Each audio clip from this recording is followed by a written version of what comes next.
It was a small village, where life moved slowly, where everyone knew everyone else's names, joys, and sorrows. In the corner of that village stood a modest clay house with a tiled roof, its walls cracked with age yet glowing with warmth because of one thing, a mother's love. Inside lived Amir, a young man whose restless heart had always longed for more than the life his family could offer. Amir was the only son of his parents, Rashid and Zainab. Rashid worked in the fields, bending his back under the scorching sun, while Zainab was the heart of the home, her hands busy from dawn till night, cooking, washing, stitching, and most importantly, praying for her son's future. From the time Amir was little, his mother's lap had been his safe place, her lullabies his sweetest memories. Yet, as he grew older, something began to stir within him, a burning desire to leave, to see the world beyond the narrow lanes of his village. He would often sit under the old neem tree outside the house, staring into the horizon as if it held secrets calling only to him. His father would warn him, "Son, the world outside is not as kind as your mother's lap. Don't chase shadows." But Amir, full of youthful pride and dreams of riches, would simply nod without listening. The turning point came one evening during dinner. Zainab had prepared his favorite meal, chicken curry with warm bread fresh from the clay oven. As they sat together, Rashid spoke about the farm needing more hands, about debts piling up, about how Amir should stay and take responsibility. But Amir's temper flared. He slammed his hand on the wooden table. "I don't want to spend my life buried in mud, father. I want to make something of myself. I don't want to be poor forever." The words struck like daggers. Zainab froze, her hands trembling as she served food. Rashid's eyes burned, not just with anger but with hurt. "Are we poor, Amir? We gave you food, clothes, a roof. Your mother sacrificed her health so you could study. And now you shame us for not giving you enough." Amir's chest heaved with frustration. "I want to leave this place. I want to see the city, earn money, live a better life." That night, silence fell over the household like a storm that had swept away peace. Zainab wept quietly in the kitchen, her heart breaking at the thought of her son leaving. Rashid, too proud to show his pain, sat outside on the charpoy under the stars, staring blankly into the sky. A week later, Amir packed a small bag. His mother clutched his arm desperately, her eyes swollen from nights of crying. "Don't go, Amir. The world is cruel. At least wait, think again." But Amir pulled away. "Mother, I'll return rich. I'll buy you a big house, new clothes, everything you ever wanted. Trust me." Her tears fell on his hands, but his dreams blinded him. With nothing more than a few hundred rupees in his pocket and a burning fire in his chest, Amir boarded a bus to the city, leaving behind the home that had been built with sweat, tears, and unconditional love. The city was nothing like the warm embrace of his village. No familiar faces greeted him, no kind words softened his days. It was loud, ruthless, and unforgiving. Amir struggled. At first, he worked as a waiter in a tea stall, carrying trays heavier than his body could manage. Then he tried construction work, where his hands blistered, and his back ached from carrying bricks. He slept in small rooms shared with other laborers, the smell of sweat and hopelessness filling the air. Yet, amidst the struggle, one thing never left him, the memory of his mother's voice. At night, lying on the cold floor, he would close his eyes and hear her calling his name, telling him to eat, to take care of himself. Sometimes he would imagine her waiting at the door, eyes fixed on the road, hoping to see him return. Letters came from home once in a while, written in his father's rough handwriting. They never complained, never scolded him for leaving.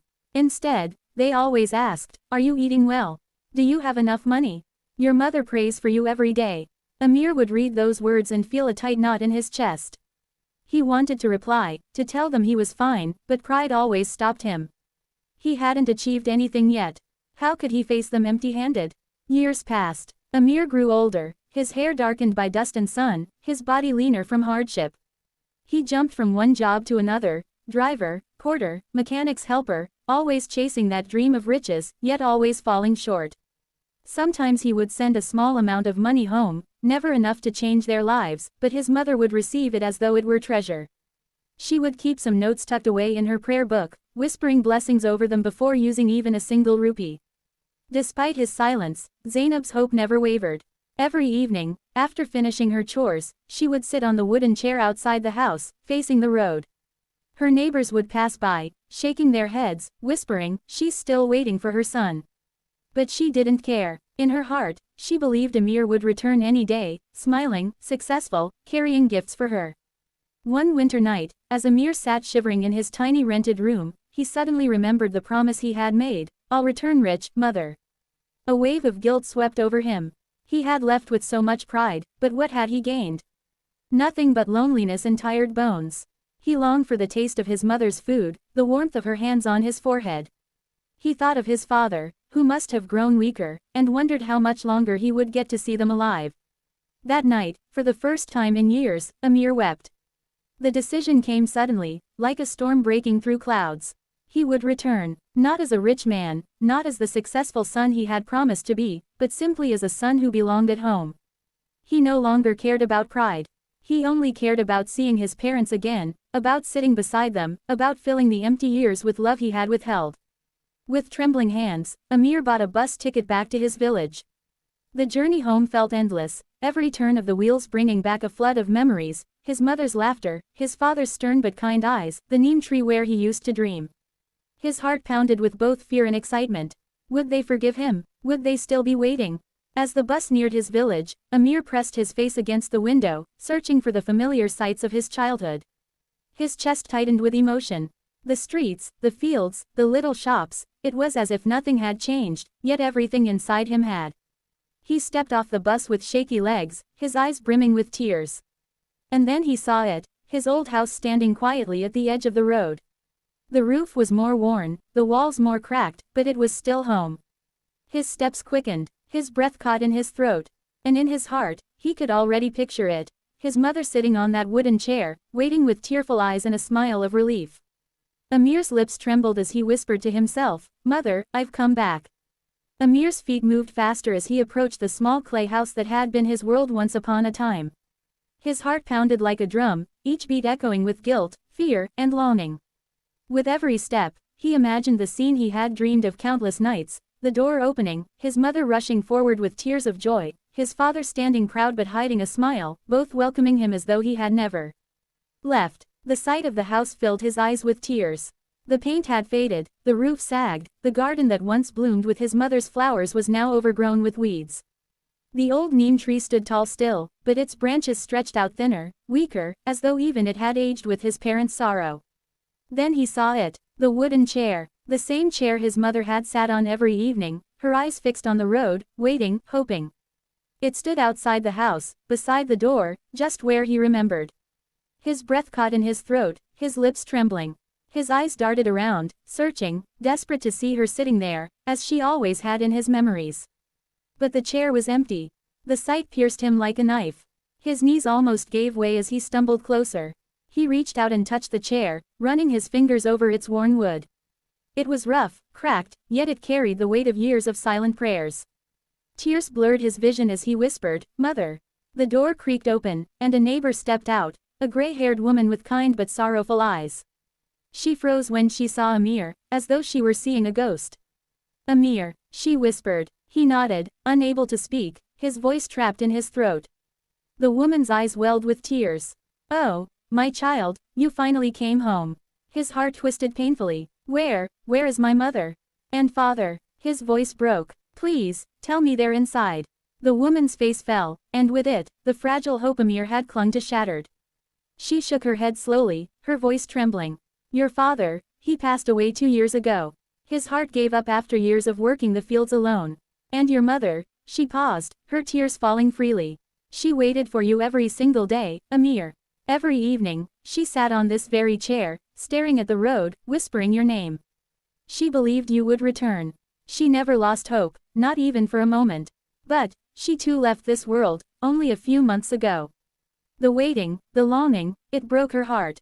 Amir's body trembled violently. His legs collapsed under him, and he fell to his knees before the chair, clutching it as though it were his mother herself. His cries tore through the quiet village street, raw and heart-wrenching. He pressed his forehead against the wood, sobbing, "No, no, mother, I'm here. I came back. Please, just once, please look at me." The neighbor placed a trembling hand on his shoulder. "She died with your name on her lips, Amir. She told everyone, my son will come. I know he will. She never gave up on you. Even in her last breath, she was waiting."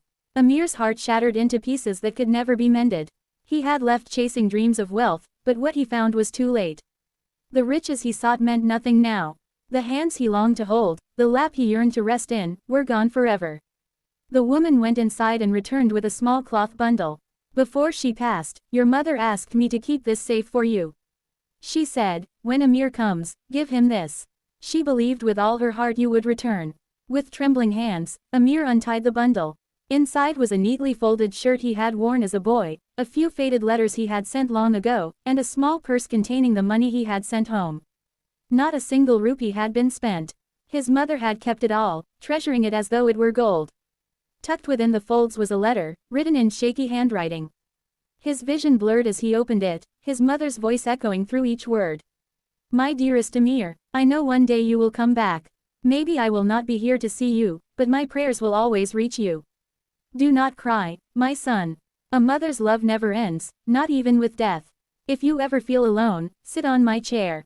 I will be beside you, listening, watching. I am proud of you, no matter what. Come home whenever your heart desires, because this will always be your home. Amir pressed the letter to his chest and wailed, his tears soaking the fragile paper. The emptiness of the chair mirrored the emptiness in his soul. All those years he had chased after dreams, while the true treasure, his parents' love, had been waiting for him all along. And now, it was gone. That night, Amir sat on the chair where his mother once waited. He stared at the road, just as she had done for years. The village grew silent, the stars above glittered, and the cool breeze whispered through the trees. He closed his eyes and imagined her beside him, her soft hands on his head, her gentle voice telling him, "You're home now, Amir." The next morning, he visited their graves, which lay side by side under the shade of the neem tree. He knelt, his fingers tracing their names carved into the stone, and he wept until his voice could no longer carry sound. He promised them he would never leave again. He would live in their house, repair it, fill it with the love and life they had once given him. The empty chair remained outside the house, a silent witness to love, sacrifice, and the cruelty of time. And every evening, Amir sat upon it, not waiting for someone to return, but waiting for forgiveness that he knew would never fully come. For the rest of his life, the chair became his penance and his companion. To the villagers, it was just wood. But to Amir, it was his mother's eternal embrace, the last reminder of the love he had lost by leaving too soon. And so, the son who left home returned, not to the warm arms of his parents, but to an empty chair that would forever hold the weight of his regret.